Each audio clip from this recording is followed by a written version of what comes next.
Alhamdulillah. Assalamualaikum warahmatullahi taala wabarakatuh. Waalaikumsalam warahmatullahi Alhamdulillah, alhamdulillah.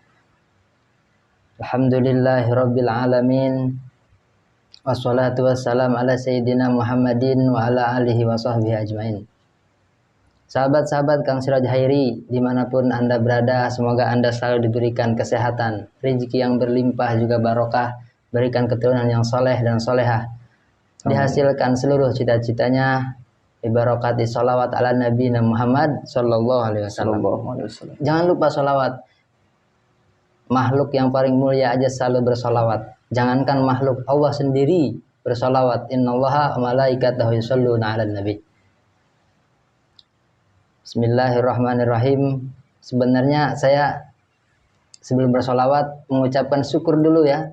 Alhamdulillah bisa bersanding bersama Ustadz yang udah tidak asing lagi. Alhamdulillah. Sebelumnya saya minta izin Ustadz mau bersolawat dulu. Iya, silakan. Allahumma shalli ala Muhammad.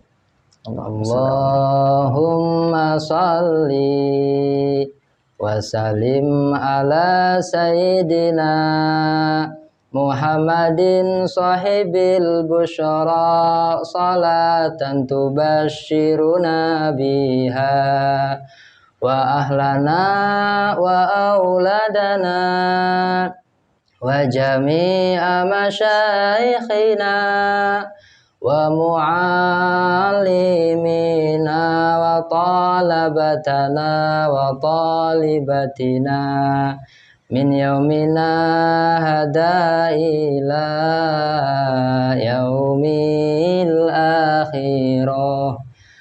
Alhamdulillah sahabat, sampai hari ini, sampai malam ini kita masih Allah izinkan untuk bersolawat.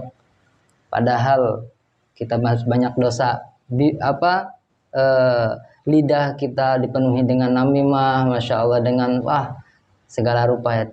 Tapi alhamdulillah dengan kebaikan atau dengan rahmat Allah kita masih bisa bersalawat kepada Nabi Agung Muhammad Sallallahu Alaihi Wasallam. Jadi di sini saya percuma menjelaskan itu, soalnya di sini ada ahlinya, yaitu Ustadz. Jadi di malam yang kali ini saya grogi. Grogi karena berada di samping Ustadz Nasihin. Beliau dulu saya sebelum di rumah itu, sebelum kenal sama spiritual, saya suka nonton beliau ini, masya Allah ya. Dan alhamdulillah beliau juga katanya pernah mondok di Probodadi ya Ustadz. Dulunya pernah. Nah, alhamdulillah. Santri Kalong. Cuman hitungan tidak lama. Masya Allah. Jadi di sini saya mau bertanya Ustadz, kan Ustadz ini ngaji alhamdulillah ya Ustadz. Maksudnya beliau dari akhlaknya, dari tingkah lakunya kita udah lihat, oh ini orang luar biasa gitu kan. Ustadz bisa ngaji, bisa segalanya insya Allah. Tapi kenapa Ustadz di sini bisa mendirikan padepokan Ustadz? Enggak pesantren gitu, enggak apa. Itu terinspirasi dari apa Ustaz? Kalau padepokan itu kan lebih kebutuhan di masyarakat. Nah, kalau pesantren itu kan mungkin sudah banyak karena identik dengan pelajaran. Nah, sementara setiap manusia punya keahlian masing-masing. Ya mungkin kalau saya Allah berikan kelebihan ya untuk melayani pengobatan alternatif. Ya mungkin saya hanya bisa sesuai dengan kemampuan saya. Ya intinya untuk membantu masyarakat aja. Makanya saya bangun padepokan sekalian. Ada pembelajaran khusus yang intinya padepokan ini melayani pengobatan ataupun pembelajaran juga tentang spiritual gitu. Tapi kalau ngaji-ngaji gitu ada aja? Ya insya Allah ngaji-ngaji ada, paling ngaji Quran. Untuk penjelasan lainnya ya sama lah, intinya tentang keislaman. Masya Allah sahabat, bisa belajar ngaji, bisa belajar hikmah juga Ustaz. Nah ya, di sini juga Padepokan Al-Hikmah, kan biasanya kalau nama padepokan itu pakai bahasa Indonesia atau Jawa kan ya Ustaz? Seperti Padepokan Sejatining Roso gitu kan. Terus kalau dari Cirebon kan Kang Ujang Bustami anti galau gitu kan. Itu kan gak usah diterjemahkan lagi Ustaz. Tapi di sini Padepokan Al-Hikmah, Masya Allah, kan luar biasa. Jadi saya juga sampai hari ini sebenarnya bingung Ustaz. Bingung tentang hikmah. Memang kan hikmah itu ada ya, karena yu'til hikmata may yasha ya Ustaz. Amma yu'tal hikmata faqad utiya khairan katsir. Nah, jadi kalau Ustaz berkenan al-hikmah di sini tuh apa Ustaz? Kan gini, kadang-kadang orang sakti sedikit, oh ini hikmahnya hebat. Padahal orang sakti di luar Islam pun banyak. Nah, apakah setiap yang sakti itu disebut hikmah atau gimana Ustaz? Nah, sebenarnya makna hikmah tadi bukan tentang kesaktian ya. Justru kalau orang yang mengira hikmah adalah kesaktian, salah. Hikmah itu manfaat dari ibadah yang kita lakukan. Salah satu contoh, kita rajin berdoa, kita rajin berzikir, ada hikmah-hikmah yang kita ambil. Salah satunya ya mungkin kita merasakan ketenangan jiwa dalam hidup kita, terbebas dari segala masalah, ada suatu penyakit Allah berikan kesembuhan. Dengan cara apa? Dengan cara kita berdoa, memohon, mendekatkan diri kepada Allah. Jadi hikmah-hikmah yang kita dapat itu banyak. Nah, ini saya buat qalbun salim ini artinya biar manusia ini terhindar dari penyakit hati. Jadi qalbun salim, hati yang selamat. Artinya selamat dari perkara-perkara penyakit hati. Zaman sekarang kan banyak sekali, bukan zaman sekarang aja, mungkin dari para zaman masa lalu, mungkin banyak manusia-manusia sampai saat ini menyimpan penyakit hati. Dalam kehidupan orang yang rajin ibadah masih ada penyakit hatinya. Ya mungkin dengan cara kita rajin berzikir, berdoa, belajar ilmu, berbuat kebaikan, hati kita diselamatkan dari penyakit hati. Ya, jadi istilahnya kita baru bisa ngaji, yang dikhawatirkan ada sombong. Kita bisa melakukan membantu orang, rajin bersedekah, yang dikhawatirkan kita jadi riya. Nah, intinya harapannya biar selamat. Hikmah yang dilakukan adalah doa-doa yang kita panjatkan, zikir yang kita baca, setiap perbuatan baik apapun, insya Allah akan mendatangkan hikmah yang baik. Jadi seperti itu sahabat, di sini jelas. Jadi sesuatu yang baik yang membuat atau amalan yang baik yang menjadikan efek baik itu hikmah ya Ustaz. Seperti inna sholata tanha 'anil fahsya wal munkar gitu Ustaz. Jadi kita mengerjakannya sholat, tapi hikmah daripada sholat tanha 'anil fahsya wal munkar, bisa menolak daripada kejelekan ya Ustaz, kemungkaran begitulah. Jadi di situ yang kita harus tegankan, hikmah itu bukan kesaktian. Mungkin kesaktian itu juga bisa disebut hikmah ya Ustaz, seperti ya hikmah yang dimaksud kesaktian itu manfaat daripada doa tadi. Seumpama ada orang berjalan, ketika dia berdoa maka muncullah keselamatan. Hikmah dari, bukan berarti keselamatan itu terlihat sakti, bukan. Ketika orang dibacok kok tidak mempan, atau dibacok kok dia musuhnya justru malah lari. Nah, itu bukan berarti sakti yang dibacok, bukan. Artinya karena si orang yang dibacok tadi dia membaca doa. Keyakinan dia kepada Allah sangat kuat, berzikir, segala sesuatunya Allah selamatkan. Jadi hikmah-hikmah yang dia lakukan, yang saat ini dia jalankan itu ada.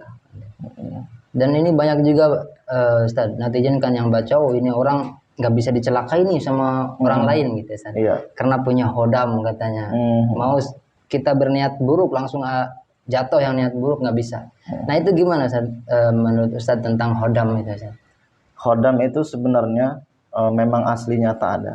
Ada hodam golongan dari bangsa malaikat, ada juga dari bangsa jin.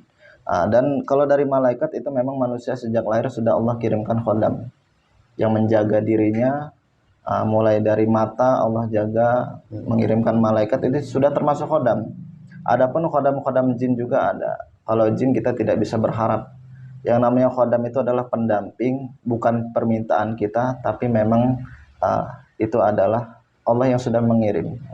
Gitu. Jadi manusia sejak lahir itu sudah Allah berikan hodam, tapi namanya hodam malaikat yang menjaga kita, menjaga tidur. Ketika kita tidur di atas pohon seumpama, kenapa kok telinga kita tidak dimasukkan semut? Apakah kita sakti? Tidak, karena Allah menjaga telinga kita. Dengan cara apa? Dengan mengirimkan malaikat untuk menjaga. Nah, adapun tentang jin, nah manfaat hodam itu bisa dibilang pembantu. Pembantu bukan berarti dia yang kita perintahkan, bukan ya. Jadi yang namanya hodam itu pembantu yang membantu kita. Yang membantu kita ada dari kalangan malaikat, ada juga dari kalangan jin gitu. Seperti itu. Tapi kalau yang khodam-khodam dimaksud dukun, khodam jin kafir, ya mungkin itu bukan yang dimaksud ya. Jadi yang kita maksudnya adalah khodam baik yang memang membantu kita Dari lahir gitu. dari lahir itu malaikat, tapi ada pun khodam-khodam yang memang ikut kita dari bangsa jin, ada yang memang suka dengan kita, jadi dia membantu kita juga ada gitu. Makna khodam artinya membantu. Jadi yang membantu itu ada dari golongan jin, ada dari golongan manusia gitu ya. Manusia, malaikat. Terus kalau kita ini gimana Ustaz? Mencari-cari khodam, mencari seperti meminta atau pertolongan dari jin itu gimana Ustaz? Sebenarnya kalau kita meminta tidak boleh ya, meminta sama jin, mau itu jin muslim atau jin gimana, kita tidak boleh meminta. Mungkin kalau jin itu hanya membantu. Dia suka dengan kita, ya dia membantu kita dalam segi hal gaib. Itu seumpama ada dukun yang ingin menyerang kita, ada jin yang memang sudah menjadi khodam kita, ya dia yang melawan sebelum kita melawan gitu. Insya Allah. Sebelumnya kemarin saya bikin konten itu judulnya gimana? Mencari dukun Sumatera. Ternyata ketemu sama pawangnya.